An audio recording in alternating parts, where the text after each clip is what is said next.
Sabi nga ng awitin, sa ating Panginoong Diyos ay mayroong tagumpay. Kaya nga nagpapatuloy tayo sa buhay na ito. Aklat po ng Efeso chapter 4 ay nakikita po natin doon noong nakaraan mga kapatid. Ang dinina natin doon ang maging ganap. No? Nilagyan ko ng title dyan eh. Magiging ganap ang ating pagkatao. The fullness of the measure. Magiging ganap ang ating pagkatao ayon sa pagiging ganap ni Kristo. Ayan, napakaganda niya mga. Kaya manalangin, dakilang Diyos, maraming salamat po sa araw nito. Muli, sa buhay na pinagkaloob sa amin. Muli, narito po kami upang nanguning ang pinagkaloob sa amin. Lalong maging dalisa. Lalo pong magbigay sa amin ng buhay ng Espiritu ng pagkaunawa, better understanding, Panginoon. Ibigay sa amin ang buong hiningang ito ng panibagong pag-asa at pagkakataon upang magpatuloy kami para sa araw na ito sa aming paglilingkod, pagsamba, pagpupuri po sa salamat. Dahil ito, Lord, gabayan po niyo kami sa aming pong katalangin na ito in Jesus' name. Amen. So, mahalaga ito, no? Sa English natin, sa ano, nabasa nga yan, yung verse 13. Ganda yan. Till we all come in the unity of the faith and of the knowledge of the Son of God. Yan. Unto a perfect man, unto the measure of the stature of the fullness of God. Unto a perfect man. Sabi na iba, wala daw perfectong tao. Sabi ng Bible, meron. Unto a perfect man. Sa Tagalog, magiging ganap ang ating pagkatao. Eh, paano nga naman magiging ganap ang pagkatao ng daigdig nito? Eh, yung dapat magkakaloob ng perfection, ay wala sa kanila. Sabi ko nga, habang humihinga tayo, di ba? Yeah. Habang humihinga tayo ay nagpapaalala sa atin na may Diyos na nagkaloob nito. Amen. Na kahit minsan na emergency ka, kahit lagyan ka ng oxygen sa hospital, ay wala rin, tulong lang yun. Pero wala din magagawa yung mga kapatid. Kasi pag naubos yung laman ng tangke, wala na, bili ka na naman. Eh, ang tunay na hininga, ito po ay endless. Wala pong katapusan yan. Libre yan mga kapatid. Ngunit sana maalala ng bawat humihingang tao sa daigdig na ito po, na ito po ay galing sa ating Diyos na buhay. Amen. Sabi nga. Kaya nga mga kapatid, napakaganda, no? Unto a perfect man. Sa isang ganap. Itong ating, no? Kapag totoo naman, di mo makakaharap ang Diyos, di mo makakita ang Panginoong Diyos kung hindi ka may katangian ganito. Unto a perfect man. Pero dapat daw, ito ay base sa stature of the perfection of Christ. Kailangan yung perfection ni Christ, yung pagiging tao ni Kristo, ang siyang magiging tao. Pagiging tao ng bawat. Amen. Pagpalain. Now, kapag meron ganito mga kapatid, the benefits, ano ang mga benepisyo ng pagiging ganap ng tao? Number 1, nakasulat din dito, verse 14. Number 1, pwede nga, hindi na tayo matutulad sa mga bata. Why? Katulad ng mga batang ito. Pwede mo ba tawagin natin ang mga batang ito na perfect man na? Hindi pa. Kasi sila po ay batang isip. Nagsisimula pa lang. Iba ko daw, marunong ka na ba ng logarithm? Ano ba yung logarithm? Mayanap sa Matthew. Sakit sa ulo yun. Algebra, trigonometry. Ano mo na yung ko daw? Hindi pa. Pero alam mo yung 1 plus 1 ko daw? 1 plus 1? 2. Diba? Ganun talaga eh, no? Pasok kayo. Ganun talaga mga kapatid. Yung perfection ay, ayan ang si ate yung yung perfection mga kapatid ay wala pa sa mga kabataan. Amen? Ang perfection, pagdating sa kabataan, sino may responsibilidad? Ang mga magulang. We do not expect na ang kaganapan na sa kanila. Hinuhubog pa lang natin sila para maging ganap. Yan. No? duty yan ng bawat isang magulang na gawing perfect manhood kung lalaki at womanhood kung babae ang ating mga anak. Yan po. So that's number 1. Ang advantage ng ganap na hindi ka na matutulad sa mga bata. Sarapan mo maging bata. Advantage. Sarap maging bata eh. Unang-una, pag bata ka, lahat na lang ay hinihingi mo. Pag bata ka, lahat ng kailangan mo, pinuprovide sa iyo. Amen. Ang kaligtasan mo, provided pa rin ng magulang. Kaya masarap. Kaya lang, pagdating sa pagiging ganap, you have to level up. No? Kinakailangan mong lumago. Kaya nga sa atin, meron tayong tinatawag na maturity period. Diba? Ang bata, pag 0 to 7, tawag natin dyan, walang muwang pa. Pero pag nag-7 to 13 na siya, nagsisimula na siya. No? Tapos, pag nag-13 na siya, nagkakaroon na siya ng isip, nagsisimula na. Teen na siya, teen.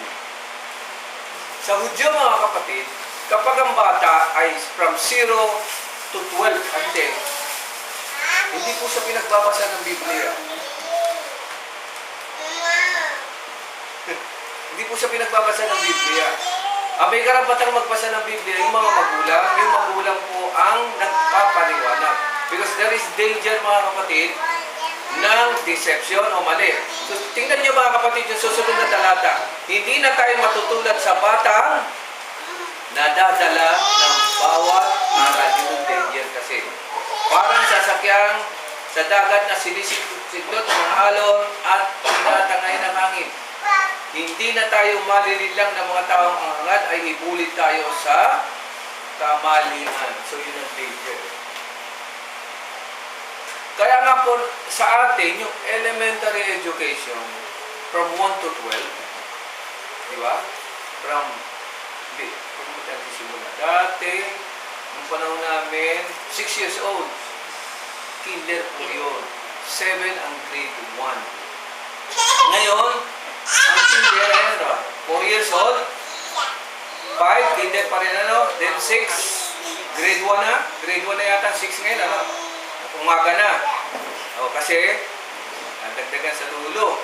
Karoon ng 11 and grade 11 and 12. So, inahabol na. Meron pang grade 7. Dati wala. Grade 6 na. May grade 7.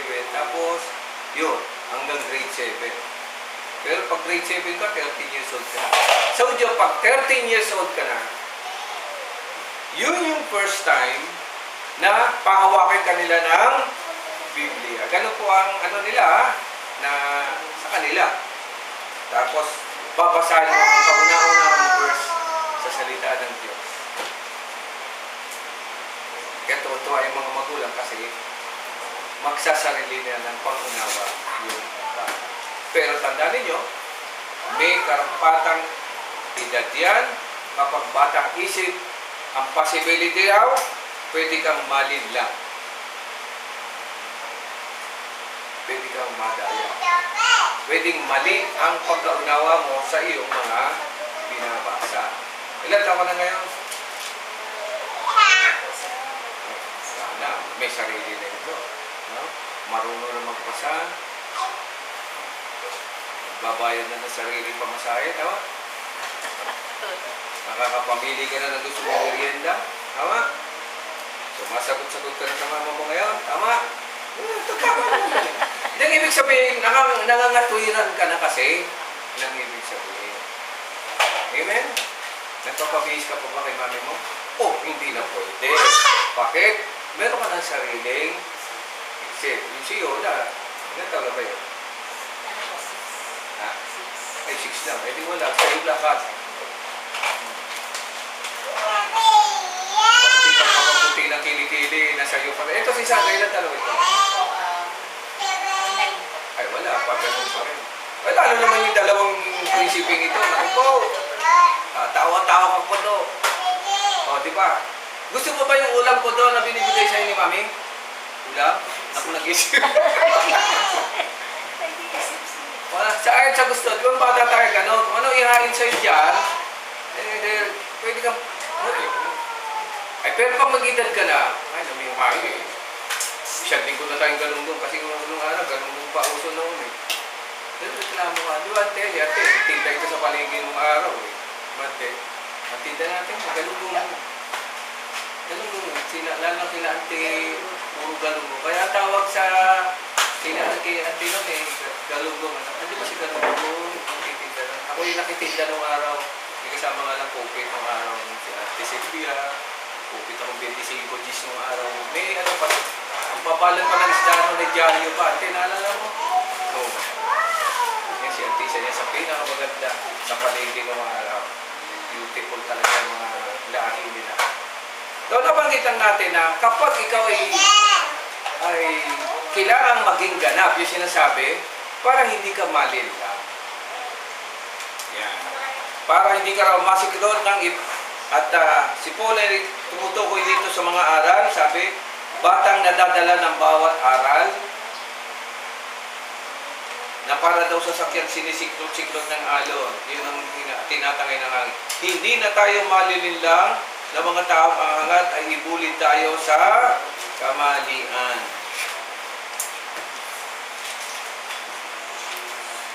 Mga kapatid, alam ba ninyo na maraming, no? Paano ka sabihin ito? Dahil siguro, kasama na rin ako rito, no? Dahil yung mga bagay pala na interpretation sa Bible, marami pala rito misinterpretations, no? Yun nga ang aking, ano ba yung burden ngayon na, kaya ako iniisa-isa ngayon dito kasi yung translation na ginagamit, for example ito po ay tinranslate sa Tagalog, nabanggit ko na rin yata, o kaya sa English, tinranslate sila pero hindi nila naipaliwanag na bakit nila tinranslate yung ganung word.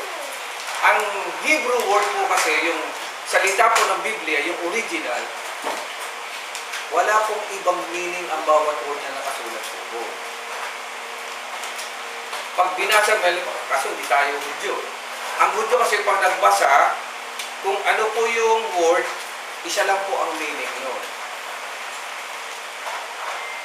Sino ba yung saan pa napanood na yung, yung sa ano, yung sa ano?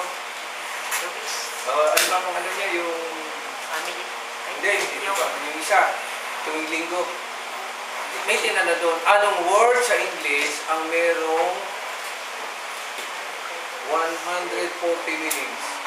Ay, grabe. Ano mo ganun salita? Merong isang salita, mga kapatid na gano'n, na ang dami niyang kahulugan. Depende kung paano mo siya gagamitin. Ang salita ng Diyos, ang unique sa salita ng Diyos, ang bawat word, isa lang ang kahulugan. Wala na pong ibang kahulugan. Maaaring pwedeng siyang gamitin sa iba't ibang paraan, pero ang kahulugan, iisa pa rin. Ang latest nga dyan, nanonood nga ako nung isang araw, sabi niya, alam ba ninyo na ang salita hininga o breath ay hindi pwedeng baguhin ng kahulugan. Hininga. Pwede siyang gamitin ang hininga bilang Diyos, kasi pwede rin siyang gamitin bilang Espiritu. Sabi ko, matindi yan. Pwede siyang gamitin tatlo na sa creation, pero isang meaning, Diyos pa rin. Kaya po dito, ginamit ito ni Paul. Bibigyan ko ng background. Kasi po yung salita ng Diyos, yung Old Testament, kapag iyan ay meron kayong ganong Bible? Meron akong ganong Bible na kapag binasa mo siya sa original, mga kapatid, mababasa niyo sa tagiliran, sa side ng Bible na yun, mga kapatid, ang iba't ibang comments na tinatawag. Alam mo naman ninyo yung comments. Bakit nagko-comment sila? Kasi ang sasabihin nila sa comment, maaaring ang meaning nito ay ganito. Maaaring ang meaning nito ay ganyan. Maaaring ibig sabihin nito ay ganon. Bakit nagkaganon? Kasi translated nga. Hindi katulad sa original na dapat ang tanungin mo ay ujung mo. Anong ibig sabihin niya? Sasagutin ka ng diretso. Yan ang meaning niya. Hindi yan pwedeng. Kasi kapag nagkaroon po ng maraming kahulugan ng bawat salita, ano nangyayari? Ano nagiging problema dyan mga kapatid? Yan din ang problema namin mga pastor, mga Bible teacher. O tanong ko si Sister Rica, ano ba tinutong Sister Rica? English. Alam mo yan. Pag merong salita mga kapatid, pwede mo ba siyang bigyan ng ibang kahulugan? Hindi pwede. Marami siyang ano tawag doon yung iba't ibang interpretation. Yung past, present, future. Tawag doon? Tenses. Tenses, ganun. Pwede ganun. Pero yung salita yun pa rin. Di ba? Past tense, present tense, future. Isa lang yun eh. Nagkakaroon na ng tenses. Dapat ganun. So, sino tatanungin mo? Pag ang subject ay English, tatanungin mo yung English teacher. Tama? Pag math, sino tatanungin mo? Yung math teacher. Pag salita ng Diyos, sino tatanungin mo? Ang Diyos, direkta ka sa grabe ba? Yung mga nag-aral ng patungkol sa Biblia, mga kapatid. Amen. Ang tanong, bakit iisa ang Biblia, napakarami nating denomination sa panahon natin? Kasi nga mga kapatid, kanya-kanya silang interpretation. Hindi naman yun ang sinasabi. Anong sakit? Kapag ang Diyos nagsalita, walang ibang meaning. Kapag tao ang nagsalita, depende sa Kanya kung ano ang gusto niyang bigyan ng meaning. Naintindihan ninyo mga kapatid? Pagdating sa salita po ng Diyos, hindi mo dapat magkagano. Kaya nga sabi rito, kapag ikaw na kay Kristo, hindi ka na pwedeng ma-deceive. Bakit? Tingnan ninyo ang gospel mga kapatid. Nagkakasundo ba ang mga Bible scholars ng time at ang Panginoon Kristo? Anong sinasabi ng Panginoon Kristo? Mali kayo. Mga scholars na yon, saserdote na yung nagsasalita. Pero sasabi ng Panginoon, mali kayo sa inyong pagkaunawa. Minsan may sinabi ko ang Panginoon sa aklat ng John, ang sabi niya, ang salitang sinasabi ko sa inyo, ano raw? Ay buhat sa aking Ama at walang sa aking sariling pagkaunawa. Yun ang sinabi niya. The words that I spoke unto you, they are from God. Sabi niya. Diretso. Kaya nga ang sabi ng John chapter 1 verse 1, bakit niya sinasabi? Kasi siya yung salitang, yung buhay ng salita. Ang trabaho namin, pastor, at mga Bible scholars o mga teachers, iparating sa mananampalataya ang tunay na kahulugan ng mga salita. Hindi dapat iparating kung ano yung gusto mong ipaunawa o kung anong gusto mong denominasyon. Amen. Tagmatan ninyo mabuti. Iba ang interpretasyon ng Saksi ni Jehovah. Iba po talaga. Iba ang interpretasyon ng Iglesia ni Cristo. Nanti, ito yan. Iba ang interpretasyon ng mga born again na Trinitarian. Iba ang interpretasyon ng born again na Oneness. At kung ano pa mga iba-iba po eh. Bakit nagkagano? Iisa naman ang ginagamit. So, ibig sabihin, kung sino man ang nag-interpret yun, pinaliwanag yan ayon sa gusto niya ipaliwanag. Hindi ayon sa nakasulat. Kaya nga sabi rito, gusto ng Panginoon, maging ganap kayo para hindi kayo matulad sa mga batang nadadala sa bawat araw. So, kailangan yung maturity. Amen? Hindi na tayo malilinlang ng mga tao ang hangad ay ibuli tayo sa kamalian. Now, ang tanong, paano natin malalaman na totoo at tama yung ating pangunawa?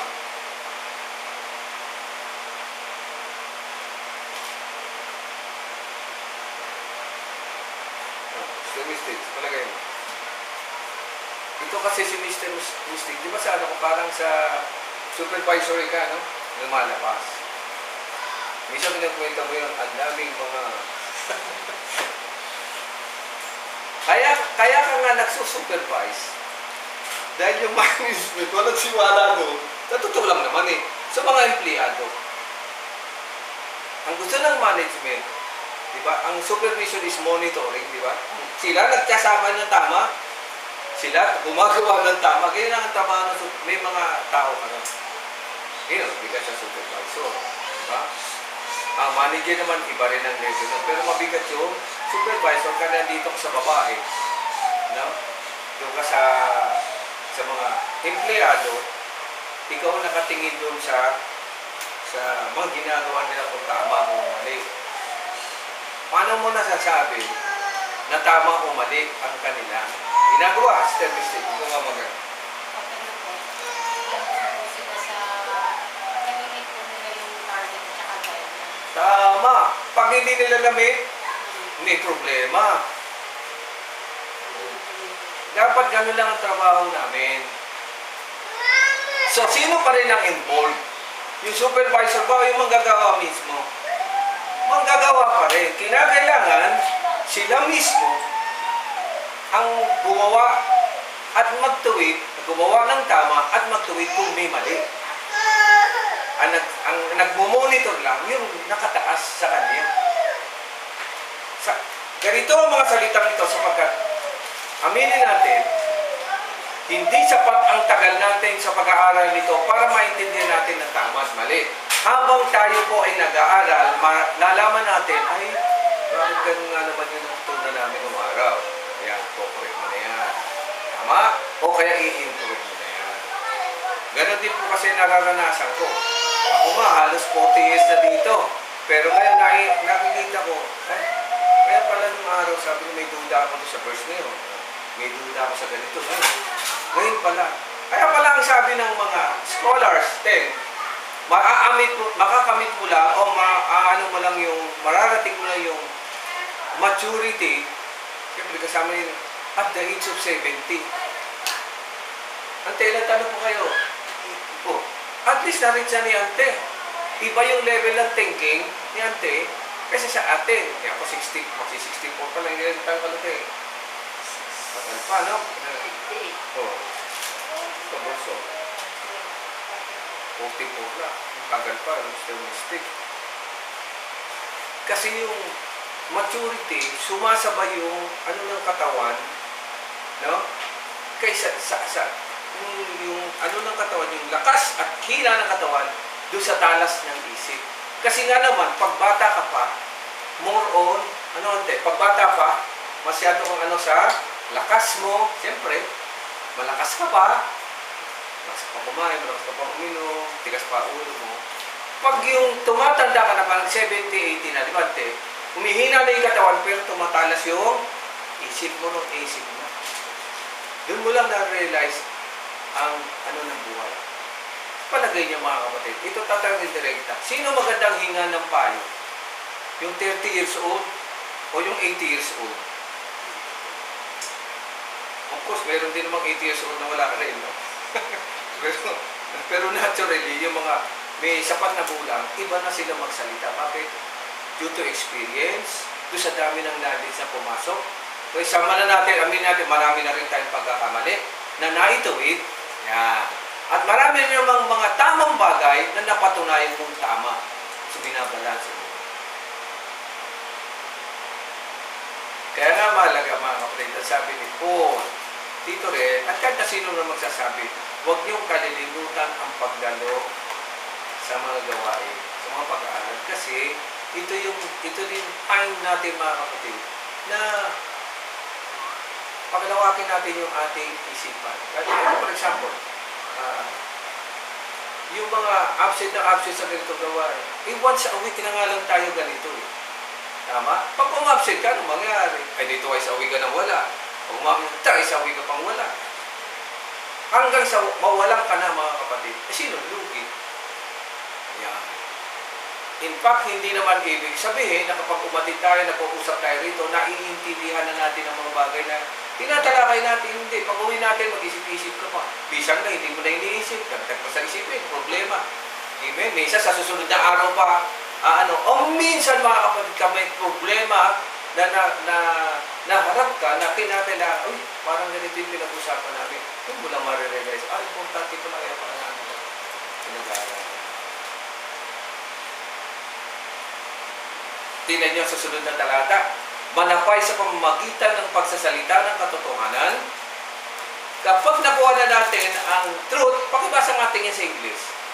15. But speaking the truth in love, Truth in love, may grow up into him in all things, which is the head, even Christ. tsaka ka lang uulad. Ayan, o. May grow up in all things. Ha? Magiging ganap tayo kay Kristo na siyang ulo. Pagsasalita ng katotohanan sa diwa ng pag-ibig. Uy, hindi ko pinag-iwalayan po. Ang katotohanan ay nakabase rin. Sana yung text English? But speaking the truth in love, Truth in love. Hindi po yung magkaiwalayan ako. Ano ba yung love? Diba? Ahaba. It means strength. Tawa. Ha? Ang meaning ng strength yan sa loob ng tahanan. Amen? Hindi strength sa sarili mo. Although, ang philosophy kasi ng daigdig ngayon, sarili mo. Diba? Sabi nga ng awitin, learning to love yourself is the greatest love of all. Ay, pambihirang kanta yan. Learning to love yourself is the way. I believe the children are future. Uy, biblical children. Teach them well and let them lead the way.